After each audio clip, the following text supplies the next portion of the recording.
কি গো, বল্টু দা উঠ করে মেয়ে জামাই নিয়ে হাজির। কিন্তু ফ্রিজে তো ডিম ছাড়া আর কিছুই নেই। উফ, আজকে দিনেই ওদেরকে আসতে হলো। ঠিক আছে, চিন্তা নেই। ডিমটাকে কিভাবে মাছ মাংসের মতো মুখরোচক করে তুলতে হবে আজকে সেটাই রান্না করে দেখাবো। ঠিক আছে, আমি একটু ওদেরকে এন্টারটেইন করে আসছি। নেচে দেখাবে নাকি? আরে না রে বাবা, তুমি রান্নাটা করো তো। ডিম রান্না করার জন্য প্রথমেই ডিম সেদ্ধ করা বাঞ্ছনীয়, তাই প্রথম কাজ সেটাই। কড়ায় জল গরম করতে দিলাম ও ঠান্ডা জলেই 6টা ডিম ছেড়ে দিচ্ছি। এতে কিন্তু ডিমটা ফেটে যাওয়ার চান্স অনেকটাই কমে যায়। সাথে 1 চামচ নুন। সেদ্ধ ডিমের খোসা ছাড়ানোটা সহজ হবে। যতক্ষণ ডিমটা সেদ্ধ হচ্ছে ততক্ষণ একটা মশলা করে নিই। 3টে মাঝারি মাপের পেঁয়াজ নিয়েছি।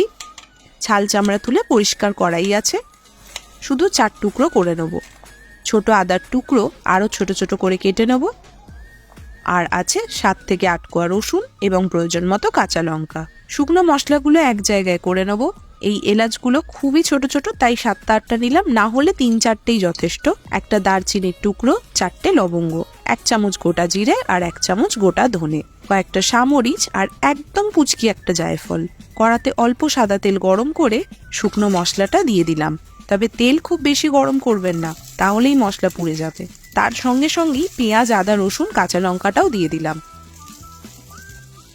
1 মিনিট মতো ভেজে জল ঢেলে দিলাম 1 কাপ, সাথে 1 চামচ চারমগজ। ঢাকা দিয়ে সবকিছু সেদ্ধ করতে দেবো। মিনিট 15 লাগবে, ততক্ষণে জলটাও শুকনো হয়ে যাবে। এরপর মশলাটাকে একটা পাত্রে নামিয়ে ঠান্ডা হতে দেবো। কি গো, কদ্দূর? ওদের পেটে তো মনে হয় ছুঁচো দৌড়চ্ছে। আর 5 মিনিট লাগবে। ডিমটা এতক্ষণে সেদ্ধ হয়েই গেছিল, সেগুলো তুলে ঠান্ডা জলে ভেজানো ছিল। এবার খোসা ছাড়িয়ে নেব। খুব সহজেই খোসা ছেড়ে যাচ্ছে, যেমনটা বলেছিলাম। ছুরি দিয়ে ডিমের গায়ে গভীর করে চিড়ে দেবো। একটা ডিমে 2টো চিরলেই যথেষ্ট। নুন মাখিয়ে ফেলে রাখবো কিছুক্ষণ। ততক্ষণ মশলাটা পেস্ট করে নিতে হবে। মশলাটা মিক্সিতে ট্রান্সফার করে তাতে 50 গ্রাম মতো টক দই দিলাম। একদম স্মুথ করে পেস্ট করে নেব।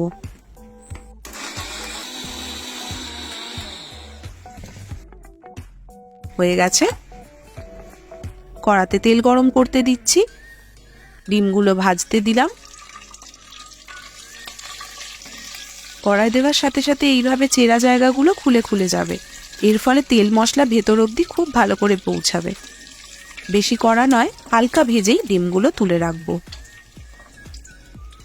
বাকি তেলে 2টো তেজপাতা ফোড়ন দেবো ও বানানো পেস্টটা ঢেলে দেবো। মশলাটা ফাইনাল কিছুক্ষণ কষিয়ে নেব, বেশি না, 1-2 মিনিট। সাথে স্বাদ মতো নুন দিলাম ও চিনি।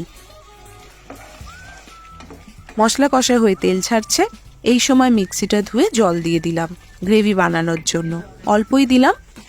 ফুটে উঠলে ডিমগুলো দিয়ে উল্টে পাল্টে নেব, যাতে গায়ে গ্রেভিটা ভালো মতো লেগে যায়।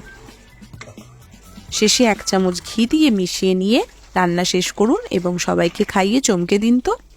কি গো, ডান? একদম। ও, এটা খেয়ে একদম বল্টু তার নাট বল্টু ঢিলে হয়ে যাবে।